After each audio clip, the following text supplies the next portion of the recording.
Decíamos al comienzo que vamos a hablar de la situación de los docentes universitarios después de una semana de paro, después de una marcha federal, después de un ofrecimiento del 20% que fue rechazado, y es por ello que estamos acompañados por Pablo Carro. ¿Cómo estás, Pablo? Muchas gracias. Silvia Loyola, muchas gracias. Ambos pertenecientes a diferentes sindicatos. Para ponernos un poco al día, ¿cuál es la situación de los docentes universitarios hoy? Y la situación es bastante delicada. En nuestro caso llevamos negociando más de 3 meses, infinidad de reuniones en las cuales el ministro de Educación nunca se hizo presente, con ofertas ridículas como un 18% en 3 cuotas, más un 2% en noviembre. Eso ni siquiera tiene en cuenta la inflación prevista para este año, y ni hablar de lo que nosotros reclamamos, que es primero haya un aumento que nos permita recuperar los 10 puntos que perdimos el año pasado. Es decir, la situación es muy delicada porque hacemos movilizaciones, las movilizaciones son muy importantes, pero no obtenemos ninguna respuesta satisfactoria. Está muy atrasado, Silvia, el salario docente, totalmente, ¿no? Y en el caso de los docentes universitarios privados, además no tenemos instancias paritarias, no tenemos instancias de sindicalización. Los docentes de universidades privadas tienen prohibida la sindicalización, tienen prohibido el acceso a la obra social de origen que les corresponde, es decir, hay una situación de precarización laboral que es absoluta. ¿Por qué creen que no se habla tanto en los medios de comunicación sobre los paros, sobre la lucha de la docencia universitaria? Y yo creo que el gobierno nacional tiene una gran cobertura mediática, porque la verdad es que ha habido muchas movilizaciones, paros, hay mucho acompañamiento de los estudiantes, de la sociedad. La educación es un valor central para nuestra sociedad. Todo el mundo sabe que si tiene aspiraciones de ascender socialmente, la educación es un camino central. Sin embargo, el gobierno nacional se puso de punta con los docentes. Y en el caso de los docentes de universidades privadas, nosotros tenemos que a través de las universidades privadas se instaura un modelo educativo. Entonces es muy complicado todo cómo se plantea la lucha dentro de la organización sindical de los docentes de universidades privadas, porque justamente el modelo de las universidades privadas responde a este modelo de gobierno que nos retrotrae a épocas pasadas, ¿no? Donde la educación privada se pone como un baluarte frente a la educación pública, cuando en realidad la educación siempre es pública. Lo que cambia es el tipo de gestión.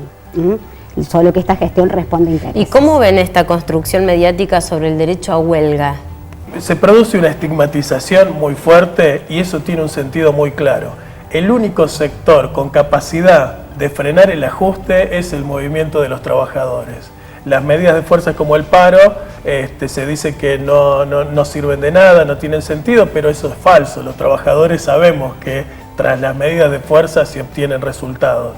Hace 12 años que no están todos los gremios juntos, ¿no?, en la lucha de la docencia universitaria. Un dato me parece importante.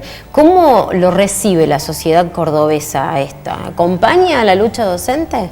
Yo creo que la estigmatización del trabajador docente ha sido una banderita que ha utilizado el gobierno, tanto el nacional como el provincial, ¿no? Y esto en todos los niveles. Por lo tanto, luchar contra eso implica crear una conciencia que parte incluso de los trabajadores docentes. Esta idea, somos trabajadores, no somos sacerdotes, no hacemos esto por amor al arte, lo hacemos sí porque tenemos vocación, pero también tenemos que tomar conciencia de que somos trabajadores. Somos formadores en ciudadanía.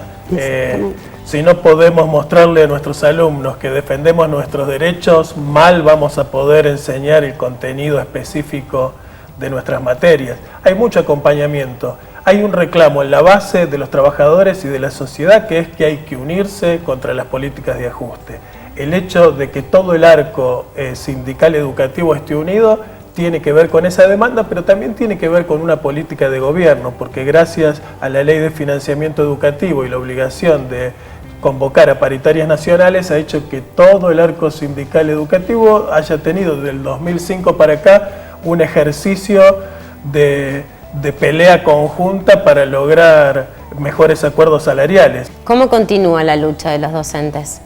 Nosotros tenemos muy presente que los paros no pueden perjudicar a los alumnos, Por lo tanto, ya habíamos suspendido los paros para hacer la semana pasada una semana completa de paros, pero con la idea de que terminada esa semana y la movilización, volvemos a las clases normalmente, que vamos a tomar los turnos de mayo, vamos a permitir que los alumnos puedan terminar el cuatrimestre, pero si la situación sigue así, no va a haber seguramente inicio de clases en el segundo cuatrimestre. ¿Y en el caso de los privados, Silvia?